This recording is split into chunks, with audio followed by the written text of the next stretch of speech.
আসসালামু আলাইকুম। স্বাগতম C C plus plus programming basic কোর্সে। এই কোর্সে আপনি ধাপে ধাপে শিখবেন C C plus plus programming, memory management, pointer, data structure সহ সি প্রায় সব আধুনিক প্রোগ্রামিং ভাষার মূল ভিত্তি।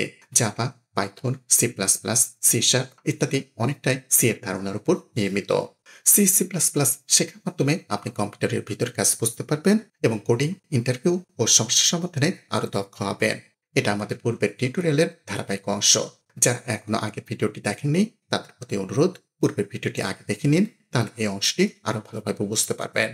এখন আমাদের পরবর্তী অধ্যায় হলো চ্যাপ্টার 2, ইনস্ট্রাকশনস অ্যান্ড অপারেটরস। এই অধ্যায়ে আমরা শিখব ইনস্ট্রাকশনস এবং অপারেটরস কি।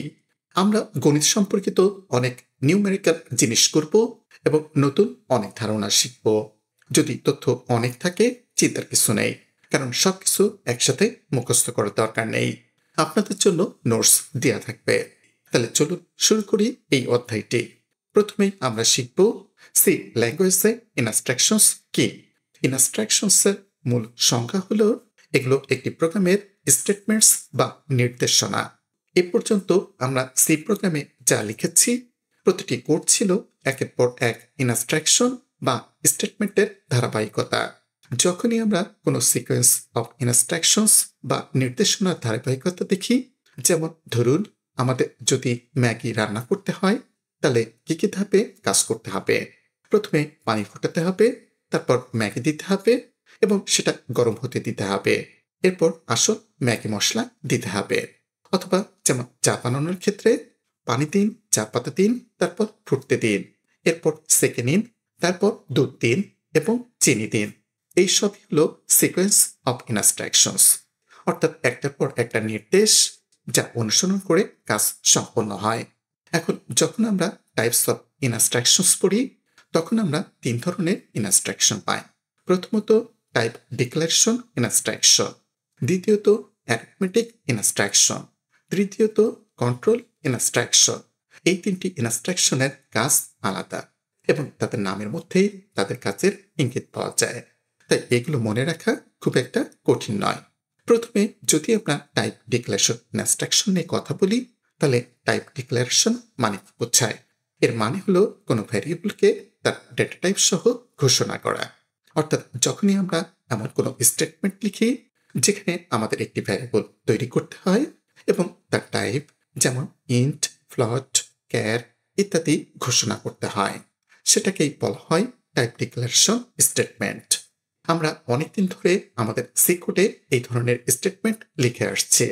উদাহরণস্বরূপ ইন্ট এ সমান 4 সেমিকলন, এটাও একটি type declaration statement. Char c সমান within single quotation asterisk semicolon, এটাও একটি টাইপ ডিক্লারেশন স্টেটমেন্ট।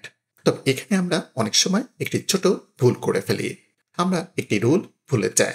সেই নিয়মটি হলো declare variable before using it, অর্থাৎ কোনো ভ্যারিয়েবল ব্যবহার করার আগে অবশ্যই তাকে ঘোষণা করতে হবে। যখনই আমরা কোনো ভ্যারিয়েবল ব্যবহার করি তার আগে আমাদের দেখতে হবে সেটা একটা ভ্যালিড ভ্যালু আছে কিনা এবং সেটা প্রপারলি ডিক্লেয়ার্ড হয়েছে কিনা। আমরা আগেই কম্পাইলারকে জানিয়ে দিই যে এই ভ্যারিয়েবল কোডে আছে, তারপর আমরা সেটি ব্যবহার করি। কিন্তু যদি এটা না করি, অর্থাৎ যদি সি কম্পাইলার হঠাৎ কোনো ভ্যারিয়েবল দেখে যার কোনো ঘোষণা করা হয়নি, তাহলে সে সঙ্গে সঙ্গে অ্যারো দেখাবে। এখন যদি আমরা এর ভ্যালিড উদাহরণ দেখি, ধরুন আমরা লিখি ইন্ট এ সমান 22 সেমিকলন, তারপর ইন্ট বি সমান এ সেমিকলন। এটা পুরোপুরি সঠিক, কারণ এ আগে ঘোষণা করা হয়েছে, তারপর বি তার মান হিসেবে এ কে নিচ্ছে। যদি আমরা এটাকে কোড আকারে লিখি ইন্ট এ সমান 22 সেমিকলন ইন্ট বি সমান এ, তাহলে কোনো এরর হবে না। এই কোড একদম ঠিকভাবে কাজ করবে। এরপর আমরা কি করতে পারি, ধরুন আমরা লিখি ইন্ট সি সমান বি প্লাস 1 সেমিকলন, এখানে বি আগে ঘোষণা করা আছে এবং এখন আমরা তার সাথে কিছু যোগ করছি। অথবা যদি লিখি ইন্ট সি সমান B minus 1 semicolon int C সমান B multiply 2 semicolon int C সমান বি ডিভাইডেড 3 সেমিকলন, তাহলে এইভাবেও আমরা রাইট হ্যান্ড সাইডে অ্যারিথমেটিক অপারেশন করে সেটার মান সিতে রাখতে পারি। এগুলো সবই ভ্যালিড স্টেটমেন্টস এবং একদম সঠিক কোড। আরেকটা উদাহরণ দেখা যাক। ইন্ট ডি সমান 1, ই সেমিকলন। এখানে আমরা একসাথে দুইটা ভ্যারিয়েবল ঘোষণা করেছি। একটি হলো ডি, যাকে আমরা 1 মান দিয়েছি, আর অন্যটি হলো ই, যাকে এখনো কোনো মান দেয়নি। তবুও এটি একটি ভ্যালিড স্টেটমেন্ট, কারণ ডি কে মান দেওয়া হয়েছে এবং ই কেবল ঘোষণা করা হয়েছে।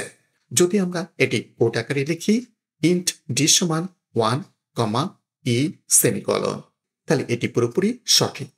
এখন চলুন আমরা দেখি সি প্রোগ্রামে এমন আরো কিছু ভ্যালিড স্টেটমেন্ট এর উদাহরণ কেমন হতে পারে। উদাহরণস্বরূপ ধরুন আমরা একটি ভ্যারিয়েবল তৈরি করলাম ওল্ড এজ, এবং ওল্ড এজে আমরা একটি মান রাখলাম 22। এরপর আমরা একটি নতুন ভ্যারিয়েবল তৈরি করলাম নিউ এজ এবং লিখলাম নিউ এজ সমান old age plus years semicolon. এখন এখানে ওল্ড এজ তো আছে, কিন্তু ইয়ার্স এখনো ঘোষণা করা হয়নি। তাহলে এখন আমরা ইয়ার্স ভ্যারিয়েবলটি ঘোষণা করি। ইন্ট ইয়ার্স সমান 2 সেমিকলন, অর্থাৎ 2 বছর পর আমাদের নতুন বয়স কত হবে সেটাই এখন বের করব। এখন আমরা কোডে ইয়ার্স সমান 2 বলে দিয়েছি, কিন্তু যদি আমরা দেখি তবু কোডে একটি লাল দাগ অ্যারো দেখাচ্ছে। কারণ কি? আমরা ইয়ার্স ভ্যারিয়েবলটি ব্যবহার করেছি আগে, কিন্তু ঘোষণা করেছি পরে।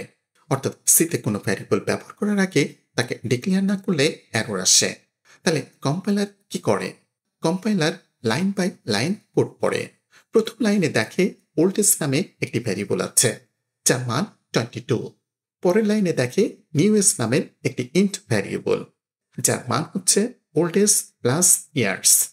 কিন্তু এখানে সে এখনো ইয়ার্স ভ্যারিয়েবলটি চেনে না, কারণ সেটা নিচে ঘোষণা করা আছে। তাই কম্পাইলার এরর দেয়।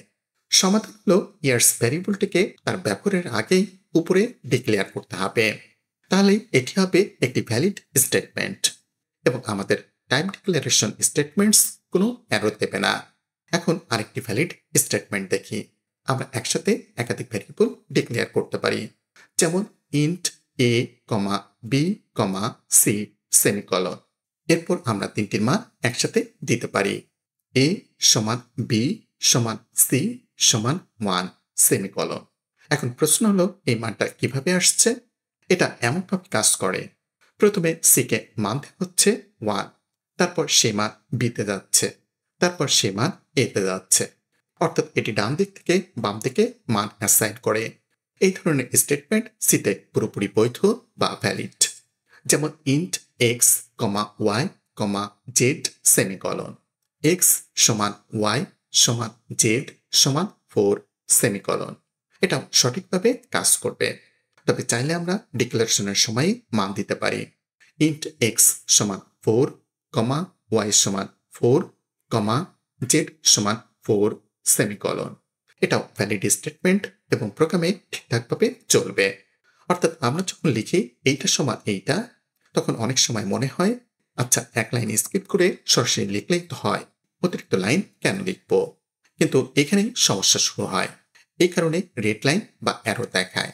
কারণ যখন আমরা জেডের মধ্যে 4 অ্যাসাইন করছি, তখন সেই মানটি ওয়াই এর মধ্যে পাঠাতে যাচ্ছি, কিন্তু এখনো পর্যন্ত কম্পাইলার জেড ভ্যারিয়েবলটিকে চিনতে পারেনি, কারণ এই লাইনের পড়া এখনো শেষ হয়নি। অর্থাৎ আমরা যখন এক লাইনের মধ্যে জেডে মান দিচ্ছি, আবার সেই মান অন্য কারো যেমন ওয়াই বা এক্স এর মধ্যে পাঠাচ্ছি, তখন কম্পাইলার বিভ্রান্ত হয়। অর্থাৎ একই স্টেটমেন্টে একসাথে ব্যবহার ও ঘোষণা করা যায় না। প্রথমে আমাদের ভ্যারিয়েবল ডিক্লেয়ার করতে হবে, তারপর সেটাকে ইউজ করতে হবে, না হলে সি আমাদের এরর দেখাবে। তাই এই ধরনের ভুল করা উচিত নয়। যখনই আমরা একাধিক ভ্যারিয়েবল সি প্রোগ্রামে ডিফাইন করব, তখন তাদের আগে একসাথে ডিক্লেয়ার করে নিতে হবে, তারপর ভ্যালু অ্যাসাইন করতে হবে। তো এই ছিল আজকের পর্বে। পরবর্তী টিউটোরিয়ালে আমি আপনাকে ধারাবাহিক টিউটোরিয়ালের পরবর্তী অংশ দেখাবো, যেখানে আমরা আরো নতুন কিছু শিখবো ধাপে ধাপে সহজভাবে। আশা করি আজকের পাঠ থেকে আপনি অনেক কিছু শিখতে পেরেছেন। সি এবং সি প্লাস প্লাস নিয়ে এই ধারাবাহিক ভিডিওতে প্রতিটি পর্বে আমরা আপনাকে আরো নতুন কিছু দেখাবো আরো সহজভাবে। যদি ভিডিওটি আপনার উপকারে আসে তাহলে লাইক দিন, মন্তব্য চ্যানেল কেমন লাগলো আর সাবস্ক্রাইব করুন কোডিং উইথ শামীম, যাতে পরবর্তী ভিডিও মিস না করেন। বন্ধুদের সাথে শেয়ার করুন যাদের এই স্কিলগুলো প্রয়োজন। আপনার শেখার যাত্রা হোক আরো শক্তিশালী ও কার্যকর। ধন্যবাদ ভিডিওটি দেখার জন্য। দেখা হবে পরের পর্বে। সবাই ভালো থাকবেন, সুস্থ থাকবেন। আল্লাহ হাফেজ।